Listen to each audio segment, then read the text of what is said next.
Bon, ben on peut commencer. Vous êtes ici et vous assistez à la séance extraordinaire du 1er novembre 2022 qui était prévue pour 19 heures. Le sujet est le programme quinquennal des immobilisations 2023-2027. Si vous voulez, sans plus tarder, on peut commencer avec en 1.1 l'adoption de l'ordre du jour.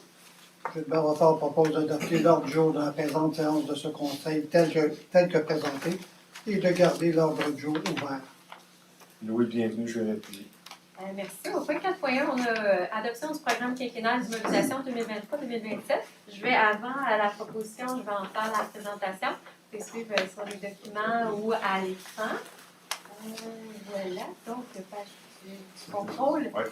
Le plan de présentation ici, en point 1, on va présenter le PQI, le plan quinquennal des immobilisations prévu pour 2023-2027 par service. Au point 2, on présentera les mêmes montants par nature d'infrastructure. On présente en point 3 la politique de gestion de la dette. Et si vous avez des questions à la fin, vous pourrez en poser sur la présentation. Rapidement, les tableaux, ils sont par ici service. Le premier, c'est le service de la direction générale. On attire votre attention sur l'année, surtout 2023, où on aura prévu à notre plan quinquennal. Bienvenue, joignez-vous à nous. Vous êtes ici pour la séance extraordinaire. La séance ordinaire suivra, mais approchez-vous. Non, installez-vous. C'est d'intérêt général de toute façon. Venez vous asseoir. Donc, service de la direction générale, l'acquisition de terrain, prévu pour 2023, sur le tableau, vous voyez bien évidemment les 5 prochaines années. En 2023, programme de remplacement d'ordinateurs et implantation d'infrastructures de virtualisation de relève pour un montant de 160 065 en 2023. Le total sur les 5 années, 459 799 Ici, vient le service de la dette, toujours notre préféré, rien à noter. Sécurité, service de sécurité incendie. On a, pour l'année 2023, un programme de remplacement régulier d'avis de combat pour un montant de 22 243 Sur les 5 années, un total de 959 893 Vous voyez différents postes au tableau pour les prochaines années. Prochain, s'il vous plaît. Service des loisirs et de la culture. Je vais surtout souligner ceux de 2023. La construction à l'interne de 2 maisonnettes. Le remplacement d'un module de jeu au Parc Sainte-Marie. L'ajout d'escalier pour la butte à glisser au Parc Sainte-Marie-Manoir. Entretien et mise à niveau de l'aréna Julien Beauregard pour un total en 2023 de 273 229 Au niveau service des loisirs et de la culture sur les 5 prochaines années, on a un montant de 2 281 593 Le prochain, long, plusieurs, ici, dans le détail, service des travaux publics et du génie. Pour 2023, l'achat d'une rétrocaveuse, l'acquisition réservoir diesel et essence, rénovation d'un poste de pompage de la rue Sainte-Marie, réfection des rues Revitaille et une partie de la rue Sainte-Marie, il s'agit de la 2e couche. On a aussi remplacement de pompe P3 au réservoir d'eau potable, c'est de l'entretien. Réfection du poste de pompage des Sèvres, remorque fermée, donc dans le poste d'équipement d'hiver, de l'éclairage supplémentaire pour le parc Neptune, enregistreur de débordement des postes de pompage. C'est ce qu'on fait ici. On continue à la prochaine ici.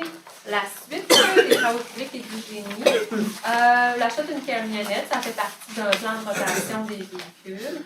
Du mobilier, encore pour l'atténuation de la circulation, donc on prévoit à chacune des 5 prochaines années. Reconstruction du poste de pompage Ouellette. En 2023, encore achat de tracteurs à gazon. Construction de la bibliothèque municipale qui sera faite en phase. La construction de la piscine municipale, ce qu'on a pour 2023, c'est surtout finaliser les plans et devis. En 2023 aussi, réfection de la rue du Pont. Un total de 15 131 790 pour 2023 dans ce service-là. Pour un total sur les 5 ans de 54 844 485. Suivant, un petit tableau. Les services de l'urbanisme et de l'environnement. En 2023, spécifiquement, la question de l'installation de bornes électriques. On en installera 3 en 2023 au Parc Sainte-Marie à l'Hôtel de Ville et en 2024, on en installera 2 autres. Pour un total de 17 263 en 2023, pour un total de 448 254 pour les 5 années. Service à la trésorerie, ici, c'est le budget participatif. Ça sera payé en 2023. On saute une année, on fait la planification une année, et puis on débourse l'autre année. C'est ce qui est prévu à ce service-là. Le total, ce tableau-là fait le sommaire des différents services. Le total pour l'année 2023, 15 711 590. Vous voyez les 5 prochaines années se détaillent ici dans le tableau pour un grand total de 59 193 024 sur 5 ans. Ce sont des investissements. Je vais reprendre le même montant de ici, 59 193 024 sur les 5 ans, mais cette fois-ci détaillé par catégorie d'immobilisation.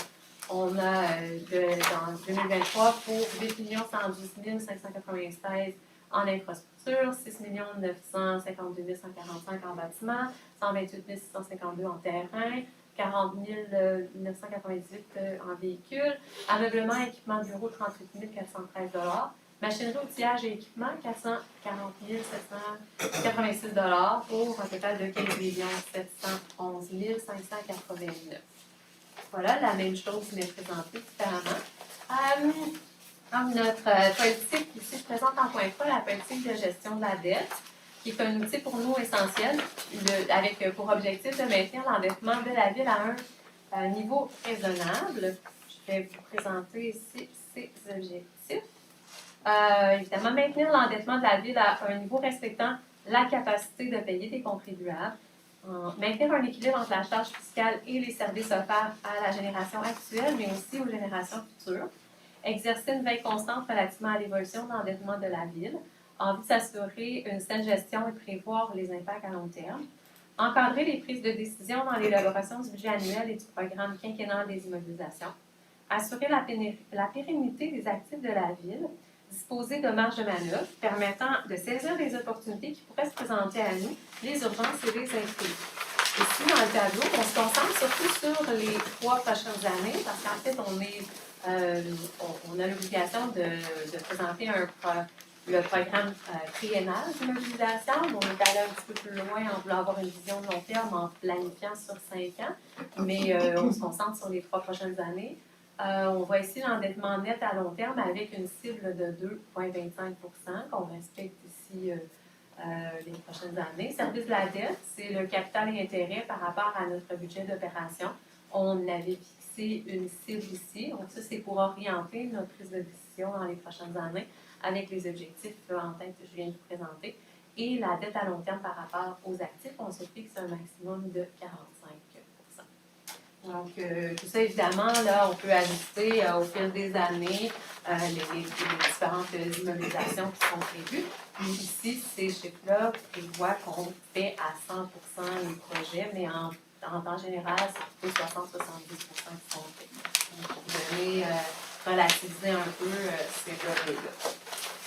Est-ce que... Oui, je vais donc lire la proposition. Oui. Donc, considérant qu'en vertu de l'article 473 de la loi sur les cités et villes, le Conseil doit adopter par résolution un programme quinquennal des immobilisations de la municipalité. Voilà, ça dit quinquennal, mais l'obligation, c'est un programme triennal des immobilisations de la municipalité pour les 3 années financières subséquentes. Considérant que le programme quinquennal, donc 5 ans d'immobilisation, est complémentaire aux prévisions budgétaires annuelles. Considérant que la Ville désire adopter un programme quinquennal, donc des immobilisations pour les années 2023-2027. Considérant qu'un avis public de l'adoption du programme quinquennal d'immobilisation pour les exercices 2023, 2024, 2025, 2026 et 2027 a été affiché à la porte de l'Hôtel de Ville ainsi que sur le site Internet de la Ville de Marieville le 21 octobre 2022. Considérant qu'en vertu de l'article 474.3 de la loi subventionnée, le programme quinquennal ou un document explicatif de celui-ci doit être distribué à chaque adresse de la municipalité ou publié dans un journal diffusé sur le territoire de la municipalité. Considérant que la Ville a adopté, en vertu de la résolution M22-06-206, une politique de gestion de la dette, laquelle comprend des objectifs à atteindre et des pratiques de gestion. Considérant que pour atteindre les objectifs de la politique de gestion de la dette de la Ville doit gérer les finances de façon responsable et prudente. Alors, considérant qu'en vertu de l'article 3.1 de la dite politique, le ratio du service de la dette, capital et intérêt, par rapport au budget d'opération, sans amortissement, plus le remboursement de la dette à long terme, ne doit pas excéder 18 %. Le ratio de la dette à long terme sur les actifs ne doit pas excéder 45 %. Considérant qu'il est mentionné que si la Ville ne respecte pas ces ratios, une résolution à cet effet doit être adoptée. Je propose d'adopter le programme quinquennal d'immobilisation pour l'exercice financier 2023, 2024, 2025, 2026 et 2027, totalisant des dépenses de 59 193 021, tel que présenté par Mme la mairesse. Lequel programme quinquennal d'immobilisation est annexé à la présente résolution pour en faire partie intégrante. De publier un document explicatif du programme quinquennal d'immobilisation pour les exercices financiers 2023-2027 dans un journal diffusé sur le territoire de la municipalité. Et je propose que le ratio du service de la dette, capital et intérêt par rapport au budget d'opération sans amortissement plus remboursement de la dette à long terme puisse excéder 18 % là, dans les présentations qui ont été faites dans les années. Là, on le dépassait un peu. Comme on disait, c'est qu'il y a des... Il y a certains, ça c'est dans l'optique où 100% des projets sont réalisés. Ce qui est concrètement, il n'y a jamais 100% de notre plan qui est fait. Maintenant, il y a une limite de capacité. Donc, c'est la proposition que je fais. Je vais l'appuyer. Merci. Il n'y a pas de communication. La présentation a été faite. La période de questions aussi, si vous en avez dans la salle ou est-ce qu'on suit sur le Facebook? Non, pas de question. Ou si vous en avez, on peut discuter à la fin, une fois la levée de l'Assemblée. Oui, là, j'en si ai ça plein, vous- mais je vais les garder. Ben, venez discuter à la fin. Ça, on va vous inviter à faire ça. Ben, dans ce que C'est là qu'il fallait. Non, ça va peut-être Non, non, on ça va commencer c'était l'autre. extraordinaire. Là, maintenant, on va ouvrir la prochaine. Parfait. Oui. Avant d'ouvrir la prochaine, en 9.1, levée de l'Assemblée. Donc, ça clôt, mais on vous revient virtuellement et on vous garde. Et on... Vous voulez vous asseoir avec nous?